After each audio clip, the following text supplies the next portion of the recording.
சென்னையிலேருந்து வள்ளீஸ்வரி அப்படின்றவங்க எழுதியிருக்காங்க. நான் 1/12/1989 வெள்ளிக்கிழமை இரவு 7:30 மணிக்கு பிறந்தேன். என்னுடைய ராசி தனுசு, நட்சத்திரம் பூரட்டாதி. என் கணவரின் பெயர் சத்யமூர்த்தி. அவர் பிறந்த தேதி 5/11/1988. ராசி கன்னி. எங்களுக்கு திருமணமாகி 2 வருடங்கள் ஆகின்றது. 2 முறை கருத்தரித்தும் கரு தங்காமல் ஒரு முறை தானாகவே கலைந்து விட்டது.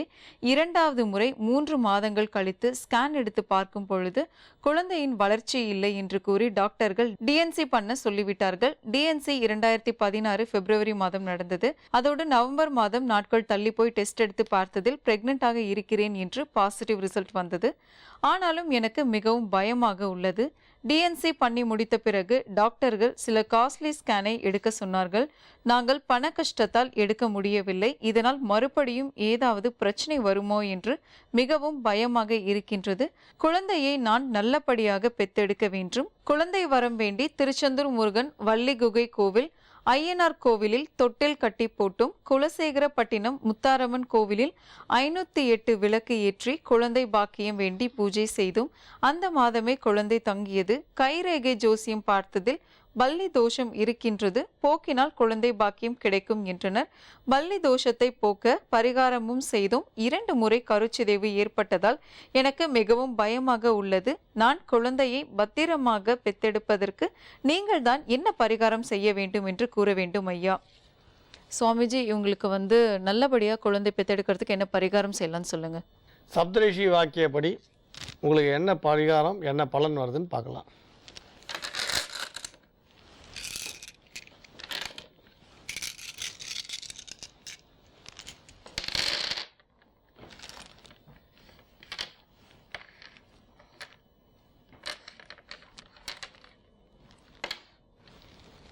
உங்கள் கணவரோட ஜென்ம நட்சத்திரம் அன்னைக்கு ஒரு முறை அவரை காஞ்சிபுரம் போய் வரதராஜர் சுவாமியை தரிசனம் பண்ணி அங்கே இருக்கிற தங்கப்பள்ளி, வெள்ளிப்பள்ளி அந்த மேடையில் ஏறி அதை தொட்டுட்டு வாங்க. ஒரு ஐதீகம் அது இந்த தோஷங்களை போக்கும். ஒன்று.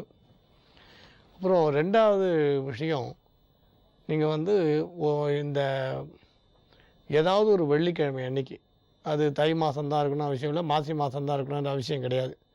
அது இந்த மாதம்தான் கணக்கு இல்லை, அது எந்த மாதமாக இருந்தாலும் வெள்ளிக்கிழமை அன்றைக்கி கோ பூஜை ஒன்று பண்ணுங்கள். வீட்டுக்கு பசு வர சொல்லி கோ பூஜை ஒன்று பண்ணுங்கள். இது 2. குழந்தை பிறந்த பிறகு 1 வருடத்துக்குள்ளே நீங்கள் குருவாயூர் போய் குருவாயூரப்பனை தரிசனம் பண்ணுங்கள். அங்கேயே அன்னப்பிரார்த்தனை பண்ணுறதாகவும் பிரார்த்தனை பண்ணிக்கோங்க. உங்களுக்கு அந்த குருவாயூரப்பன் சன்னதியிலேயே அன்னப்பிரார்த்தனம்னா குழந்தைக்கு சாதம் ஊட்டுறது, சாப்பாடு முதல்ல ஊட்டுறது. அது ஒன்று சின்ன சம்பிரதாயம். ஒரு மனையை போட்டு குழந்தைய உட்கார வைப்பா, அது ஒரு பால் பாயசத்தை கொஞ்சோண்டு எடுத்து குழந்தைக்கு அதை கொடுப்பா. அது ஒரு மிக அற்புதமான நிலையிலே கிரகங்கள் எல்லாம் அமைந்திருக்கின்றன. ஆகவே இது நன்மைகள் சற்று அதிக அளவிலே நடைபெறுகின்ற நல்ல நாள் என்று உறுதியாக சொல்லலாம். குறிப்பாக பண விஷயம், பணம் கொடுக்கல் வாங்கல், அது தொடர்பான பிரச்சனைகள், சர்ச்சைகள், அசையா சொத்துக்கள் தொடர்பான வழக்குகள் அல்லது குடும்பத்திற்குள் இருக்கக்கூடிய மனஸ்தாபங்கள், இவை அனைத்தும் இப்பொழுது முடிவுக்கு வரும். பணம் யாருக்கா கொடுக்க வேண்டியிருந்தாலும் கொடுத்துருவீங்க, உங்களுக்கு வர வேண்டியிருந்தால் வந்துவிடும். அசையா சொத்துக்கள் தொடர்பாக நீண்ட நாட்களாக முடிவெடுக்காமல் இருந்த விஷயங்கள் எல்லாம் இப்பொழுது பேசினால் முடிந்துவிடும். எந்த ஒரு விஷயமாக இருந்தாலும் நீங்கள் நேரடியாக அதை டீல் பண்ணோம். யாரோ ஒரு 3rd பர்சனை விட்டு அது என்ன ஆச்சுன்னு விசாரிச்சுட்டு வாப்பா அப்படின்னா அது சரியாக வராது. நீங்களே டைரெக்டாக போய் கேட்டிங்கன்னா முடிஞ்சிடும். எந்த விதமான பிரச்சனைகள் உறவினர்களுடனோ அல்லது நண்பர்களுடனோ அசையா சொத்து தொடர்பாகவோ அல்லது பணம் கொடுக்கல் வாங்கல் தொடர்பாகவோ ஏதேனும் இருந்தால், பிரச்சனைகள் இருந்தால் அவற்றை நீங்கள் நேரடியாக தலையிட்டு பேசினால் இன்றைய தினம் முடியும். வெற்றிகரமாக உங்களது பிரச்சனைகள் எல்லாம் முடிவுக்கு வரக்கூடிய வாய்ப்பு இன்றைய தினம் இருக்கிறது. தாமதிக்காமல் அதை செய்து விடுங்கள். குடும்பத்தில் மகிழ்ச்சியான சூழ்நிலை உருவாகும். ஆரோக்கியம் நன்றாக இருக்கும். வியாபாரத்திலே நல்ல வளர்ச்சி ஏற்படக்கூடிய நாள் இன்றைய தினம். மிகப்பெரிய வளர்ச்சி. வியாபாரத்தை விரிவுபடுத்துவதற்கான வாய்ப்புகளெல்லாம் இப்பொழுது வலுவாக இருக்கின்றன. 2ஆம் இடத்திலே சுக்கிரன் உச்சம் பெற்று இருக்கிறது. வைகாசி மாதம் 15ஆம் தேதி வரைக்கும் இருக்குது சுக்கிரன். இப்போதான் மாசியே ஆரம்பிக்க போகுது. மாசி, பங்குனி, சித்திரை, வைகாசி, இன்னும் சற்றேறக்குறைய 3.5 மாதங்களுக்கு மேலாக சுக்கிரன் 2ஆம் இடத்திலே இருக்கிறது. பொதுவாக சுக்கிரன் ஒரு ராசியை கடக்க 25 நாட்களிலிருந்து 28 நாட்களுக்குள் தான் ஆகும். 4 மாதங்களுக்கு மேலாக ஒரே இடத்திலேயே சுக்கிரன் இருக்கிறது, அதிலும் தனது உச்ச வீடான மீனத்திலேயே இருக்கிறது. இது மகர ராசி கும்பராசிக்காரர்களுக்கெல்லாம் ஒரு அதிர்ஷ்டமான நேரம் என்று சொல்லலாம். உங்கள் வியாபாரத்திலே, உங்கள் தொழிலிலே அல்லது உங்கள் உத்தியோகத்திலே உங்களுக்கு மிகப்பெரிய ஒரு வளர்ச்சியை கொடுத்து விட்டுத்தான் அந்த சுக்கிரன் நகரும்.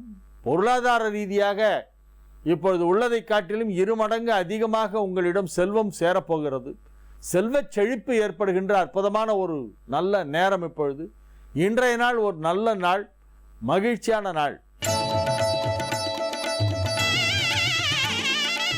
மீன ராசிக்கு இது ஒரு மிக சிறப்பான நன்மைகள் நடைபெறுகின்ற நல்ல நாளாக விளங்குகிறது. ராசிக்கு 6ஆம் இடத்து சந்திரன், ராகுவோடு இணைந்த சந்திரன், ஆகவே அது நன்மையைத்தான் செய்யும். பொதுவாகவே 6ஆம் இடத்திற்கு வரும்பொழுது சந்திரன் தீமை செய்யாது. சந்திரனுடைய சஞ்சாரத்திலே 3, 6 ஆகிய இடங்கள் நன்மை செய்யும். 8ம் 12ம் தான் கொஞ்சம் பிரச்சனை பண்ணும். இன்றைய தினம் உங்களுக்கு சாதகமான நிலையிலே சந்திரனின் சஞ்சாரம் இருக்கிறது. ராசி அதிபதி குரு 8ஆம் இடத்தில் இருப்பது அவ்வளவு நன்மை செய்யக்கூடிய ஒன்று அல்ல. ஆனால் அது சுக்கிரனோடு பரிவர்த்தனை பெற்றிருப்பதால் தீமை செய்யாது என்று வேண்டுமானால் சொல்லலாம். ஆனால் எந்த அளவுக்கு நன்மை செய்யும் என்பது உங்களுடைய ஜனனகால ஜாதகத்தை பொறுத்தது. ஜனனகால ஜாதகத்திலே நல்ல வலுவான தசாபுக்திகள் நடைபெறுமேயானால் இத்தகைய அதிசாரத்தில் 8ஆம் இடத்திற்கு குரு வருவது, ராசியிலே சுக்கிரன் உச்சம் பெறுவது என்பதெல்லாம் பெரிய பாதிப்பை ஏற்படுத்தாது. ஜனனகால ஜாதகத்திலும் பலவீனமான தசாபுக்திகள் நடைபெறுமேயானால் நிச்சயமாக அது ஏதேனும் ஒரு பிரச்சனையை ஏற்படுத்தத்தான் செய்யும்.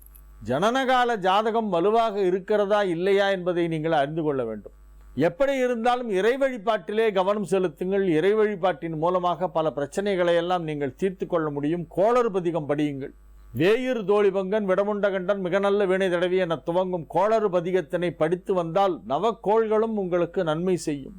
நவக்கிரகங்களால் ஏற்படக்கூடிய தீய பலன்கள் ஏதேனும் இருப்பின் அவை முற்றிலுமாக மாறிவிடும். நற்பலன்கள் அதிகரிக்கும். நற்பலன்கள் அதிகரிக்கவும் தீய பலன்கள் நடவாமல் இருக்கவும் கோளறு பதிகம் பாராயணம் செய்வது மிக மிக அவசியம். ஞாயிறு, திங்கள், செவ்வாய், புதன், வியாழன், வெள்ளி, சனி, பாம்பு 2 உடனே. பாம்பு 2 உடனேன்னா ராகு கேது பாம்பு. பாம்பு 2 உடனே ஆசரு நல்ல நல்ல அவை நல்ல நல்ல அடியார் அவர்க்கு மிகவே. ஞானசம்பந்த பெருமான் அருளி செய்த கோளறு பதிகத்தை பாடுங்கள். வேயிறு தோழிபங்கன் என துவங்கும் கோளறு பதிகம் பாடினால் அதிசார கதியிலே 8ஆம் இடத்திற்கு குரு வந்ததாலோ அல்லது சுக்கிரன் உங்கள் ராசியிலே தொடர்ந்து 4 மாத காலத்திற்கு உச்சமாக இருப்பதாலோ ஏற்படக்கூடிய சிறு சிறு பிரச்சனைகளை எல்லாம் அது களைந்துவிடும். எங்காவது அதிருத்ர யாகம் நடைபெற்றால் அதிலே நீங்கள் போய் கலந்து கொள்ளலாம்.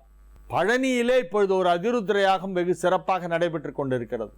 பழனி தைப்பூச விழா ஒருபுறம் நடைபெற அதிருத்ர யாகமும் அங்கே நடைபெறுகிறது. அது போன்ற அதிருத்ர யாகங்களிலே போய் கலந்து கொள்ளலாம். வேறு எங்காவது அதிருத்ரம், மகாருத்ரம் போன்ற யாகங்கள் நடைபெற்றால் அதிலே போய் நீங்கள் கலந்து கொண்டு அங்கே உட்கார்ந்து அந்த மந்திரங்களை செவிமடுத்து அந்த தரிசனம் செய்துவிட்டு வந்தாலே போதும்.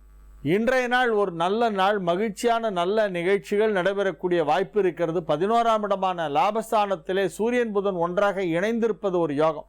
மீன ராசிக்கு சூரியன் அல்லு பண்ணாது 6 கூடவன். ஆனால் அது லாபஸ்தானமாகிய 11ஆம் இடத்திலே வந்தால் நிச்சயமாக நன்மை தான் செய்யும். புதனோடு இணைந்திருப்பதால் புதாதித்ய யோகமும் பெற்று மிகச்சிறப்பான நன்மைகள் நடைபெறும். மகிழ்ச்சியான நல்ல நிகழ்ச்சிகள் எல்லாம் நடைபெறக்கூடிய ஒரு நாளாக இந்த நாள் விளங்குகிறது. திருமண வயதிலே இருப்பவர்களுக்கு திருமண பேச்சுவார்த்தை வெற்றி அளிக்கும்.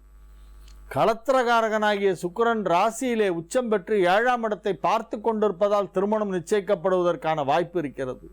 குரு சுக்கிரன் பரிவர்த்தனை காரணமாக மீனராசிக்காரர்களுக்கெல்லாம் இப்பொழுது திருமணம் நிச்சயமாகும். பொருளாதார நிலையிலே நல்ல வளர்ச்சி ஏற்படும். குடும்பத்தில் மகிழ்ச்சியான சூழ்நிலை உருவாகும். ஆரோக்கியம் சிறந்து விளங்கும். மீண்டும் நாளை நிகழ்ச்சியிலே உங்களை சந்திக்கும் வரை உங்களிடமிருந்து விடைபெற்றுக் கொள்வது உங்கள் வழிகாட்டி ஜோதிடர் ஹரிகேசன் நல்லூர் வெங்கட்.